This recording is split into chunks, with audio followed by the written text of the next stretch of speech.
In a world on edge, tensions escalate across the globe.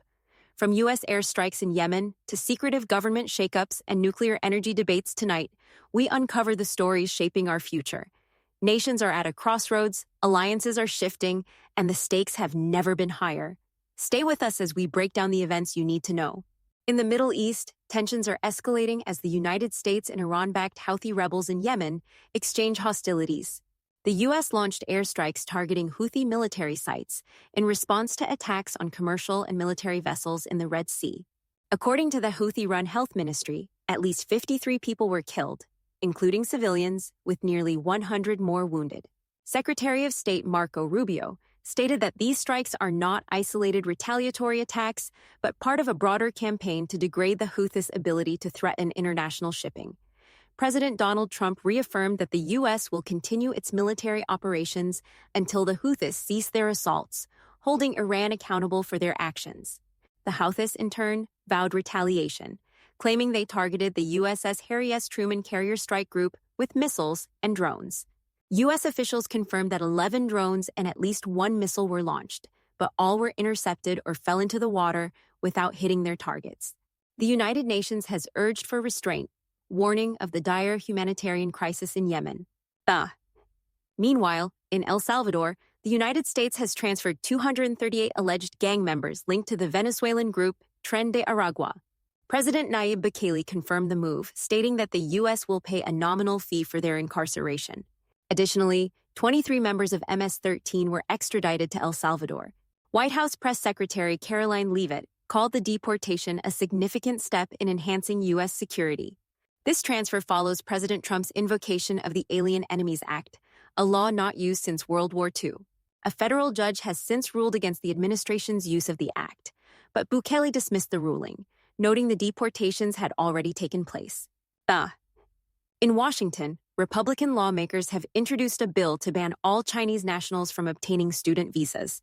The proposed Stop Chinese Communist Prying by Vindicating Intellectual Safeguards in Academia Act seeks to amend immigration laws to prevent Chinese nationals from enrolling in American universities, citing concerns over espionage and national security. Congressman Riley Moore, a key sponsor of the bill, emphasized that nearly 300,000 Chinese students enter the U.S. annually, many in STEM fields, potentially posing a risk to American intellectual property. The Chinese government has yet to respond. On the environmental front, EPA Administrator Lee Zeldin has canceled $20 billion in green bank grants originally funded through the 2022 Inflation Reduction Act. The move follows concerns over fraud, waste, and misalignment with agency priorities. While the EPA plans to redirect funds with improved oversight, recipients of the canceled grants, including the Climate United Fund, argue the termination is illegal and plan to take legal action. Elsewhere in Washington, a federal judge has ordered Elon Musk and the Department of Government Efficiency, known as DOGE, to disclose documents related to federal downsizing efforts. The ruling follows lawsuits from Democratic state attorneys general challenging the agency's authority. The Trump administration has defended DOGE's actions as efforts to reduce wasteful government spending. The legal battle continues as the administration must comply with records requests within 3 weeks.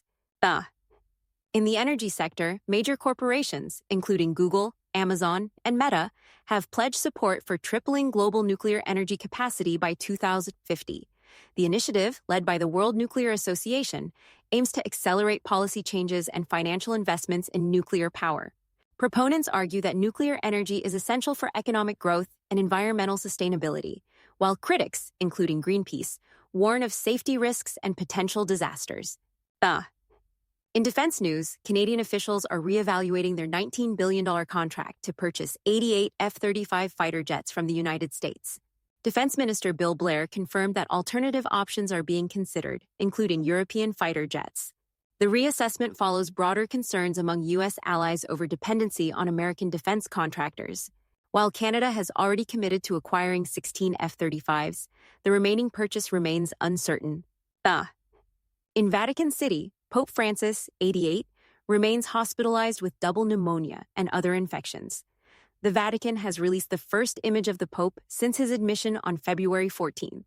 Despite his condition, he expressed gratitude for prayers and called for peace in war-torn regions such as Ukraine and the Democratic Republic of the Congo. In the Middle East, U.S. Special Envoy Steve Witkoff has issued a stern warning to Hamas following their counteroffer to a ceasefire proposal. Accusing Hamas of stalling negotiations, Witkoff stated that their opportunity for agreement is closing rapidly. While Hamas insists on its flexibility, Israeli officials have dismissed their claims, maintaining a firm stance on the conditions for any ceasefire and hostage release agreement.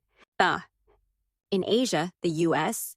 Department of Energy has designated South Korea as a sensitive country in ongoing nuclear discussions.